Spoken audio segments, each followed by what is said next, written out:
Hello and welcome to TOS TV, your digital first Pan-African news network. I am Stephanie Adia and this is TOS National News. Female soldiers deployed to Kaduna-Abuja Highway invest female officers' internal security operations. The Nigerian Army have redeployed 300 female soldiers to Abuja-Kaduna Highway as part of measures to curb the menace of banditry and kidnapping along the road and other surrounding communities. While this is the first time female officers are being deployed for internal security operations, their role will be to complement the existing operations along the highway and the environs. The female officers have been drafted into the Operation Thunder Strike of the Nigerian Army, which is currently carrying on a special operation along the Abuja-Kaduna general area. Governor Nasir El-Rufai, who spoke at a ceremony to welcome the first batch of 100 female officers and handing over of their residential accommodation to the Nigerian Army in Kaduna State, expressed hope of deployment of more soldiers to the Abuja-Kaduna Highway, consolidating the successes recorded so far. Break COVID-19 protocols and go for 6 months in jail, Buhari signs it into law. President Muhammadu Buhari on Wednesday signed a law to check the spread of COVID-19 pandemic and slammed 6 months imprisonment on violators of COVID-19 protocols. The chairman of the Presidential Task Force on COVID-19 and the secretary to the government of the Federation, Mr. Boss Mustafa, disclosed this while handing over 5 ambulances donated by the Nigerian National Petroleum Corporation (NNPC) to the Federal Ministry of Health on Wednesday in Abuja. Mustafa said that the bill titled COVID-19 Health Protection Regulations 2021 is an exercise of the powers as conferred on the President by Section 4 of the Quarantine Act. The Act stipulates a penalty of a fine or a prison of 6 months for offenders. The President said that the law takes immediate effect, he explained. Nigeria drops on Transparency's Corruption Index, now second most corrupt in West Africa. Nigeria has dropped to 149 on Transparency International's 2020 Corruption Perception Index, the worst ranking received by Africa's largest country in recent time. Nigeria also scored 25 out of a possible 100 points. In the last TI rating in 2019, Nigeria was ranked 146th out of the 100 countries surveyed, scoring 26 points out of a possible 100. On a scale of 0 to 100 in TI's ratings, 0 means highly corrupt, while 100 stands for very clean. According to the latest ranking, Nigeria is now the second most corrupt country in West Africa, with Guinea-Bissau the only country more corrupt than Nigeria in the sub-region. In Africa, only 12 countries are perceived to be more corrupt than Nigeria. They are Zimbabwe, Chad, Eritrea, Burundi, Congo, Guinea-Bissau, Democratic Republic of Congo, Libya, Equatorial Guinea, Sudan, Somalia, and South Sudan. Both Somalia and South Sudan were ranked as the most corrupt nations on earth. And COVID-19, NCDC records 22 new deaths, 1,861 fresh cases. Nigeria's single-day count of COVID-19 cases jumped by 42.8%, with 1,861 new positive samples recorded across the country on Wednesday. 1,303 infections were confirmed on Tuesday. And this was disclosed by the Nigeria Center for Disease Control (NCDC) in its update for January 27, 2021. The agency noted that the new COVID-19 infections were recorded in 22 states and the Federal Capital Territory.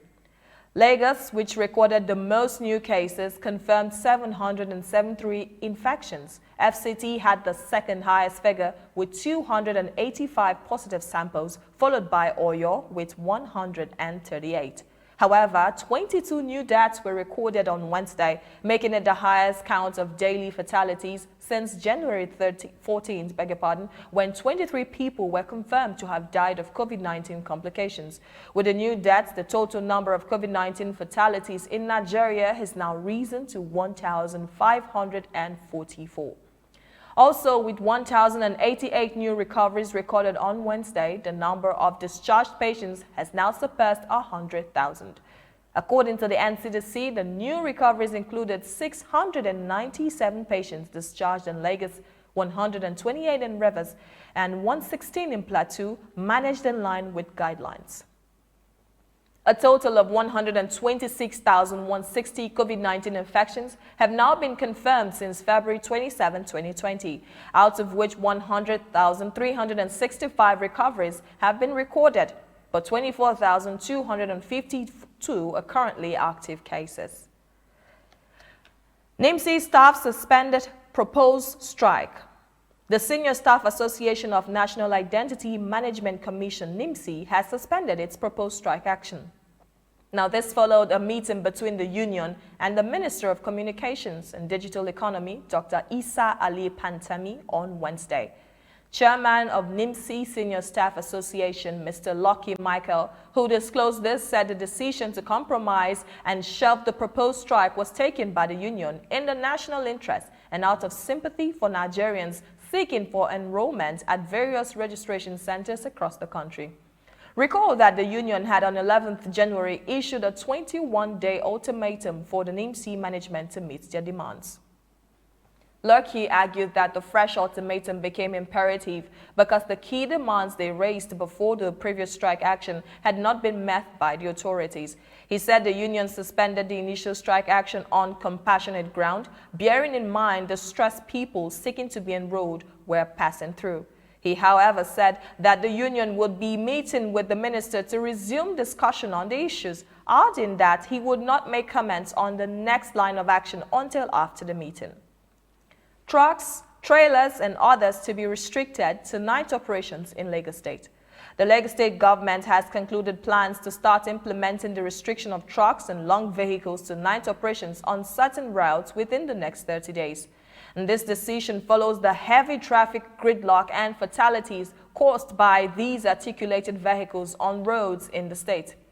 According to a report from the News Agency of Nigeria, this disclosure was made by the Lagos State Commissioner for Transportation, Dr. Frederick, at a stakeholders meeting on implementation of trucks and long vehicles restriction to nighttime operations and dedicated routes in the state. At the meeting, which was organized by the Lagos State Ministry of Transportation, Oladeyinde said the development is part of Governor Babajide Sanwo-Olu's continuous efforts to curb consistent road crashes caused by the activities and operations of trucks and trailers on Lagos roads.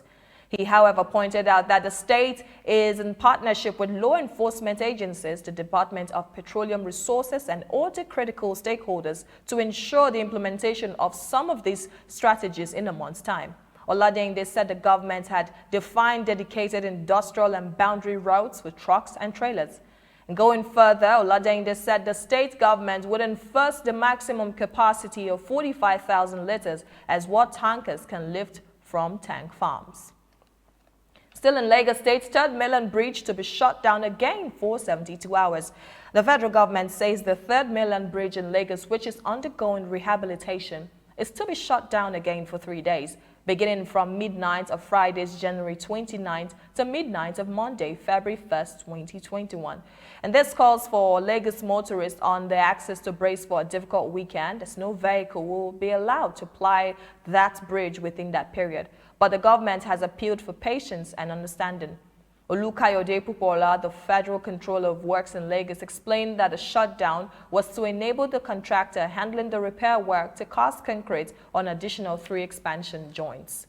He added that the 3-day closure of the bridge was to ensure that the concrete sets properly during the curing process to make the rehabilitation work perfect and durable. For this reason, there is a need to stop all movements on the bridge that could cause vibrations, Pupola explained further. Continuing, he said, Messrs. Broni Promo is planning to cast 3 number expansion joints on Saturday, January 30th and Sunday, 31st.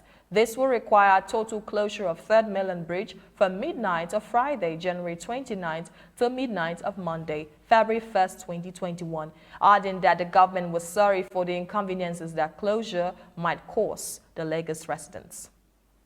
The rehabilitation of the bridge, being carried out in 2 phases, was expected to last 6 months, but was extended by 1 month due to the NSAS protest in October last year. This is why, instead of January, the completion date is now February. You are watching your digital first Pan-African News Network, TOS TV. Still ahead, business and sports. Do stay with us.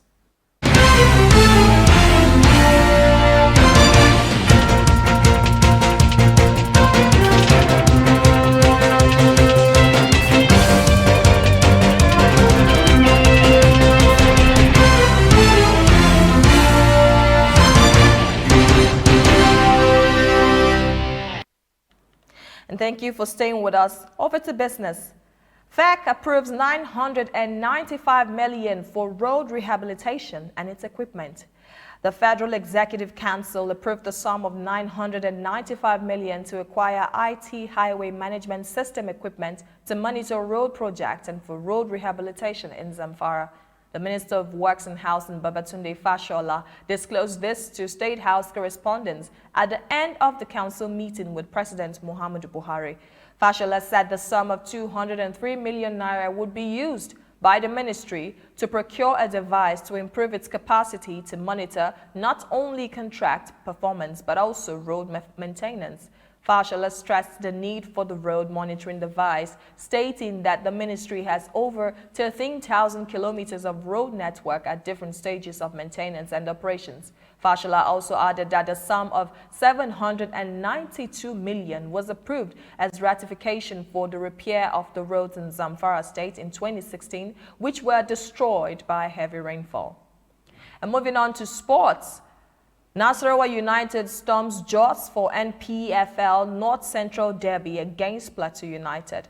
Nerves are already twitching and trembling with sensation as Plateau United prepares at the JOS International Stadium on Friday, 29 January, in the clash of the Titans as the 2020-2021 Nigeria Professional Football League session revives the fierce rivalry between these two regional football powerhouses in what has now been dubbed the North Central Derby by pundits. The Travelers are yet to taste defeat this season, having won 4 games, including 2 home and 2 away games, and picking up 1 point each at home and away respectively. And there seems to be no sign in sight that they would slow down the tempo anytime soon. Well, expectedly, the game will come with lots of thrills and frills as previous encounters between these two great NPFL teams have lived up to the fans' expectations.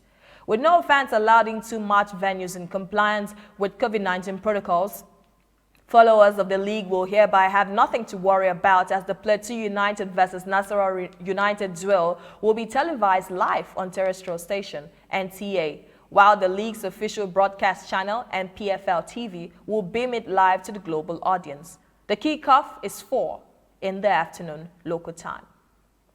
And that is TOS National News Updates on your Digital First Pan-African Network. Now, for more updates, do visit our website, www.tostvnetwork.com. Do like and follow TOS TV Network on Facebook, Twitter, and Instagram. And remember to subscribe on YouTube.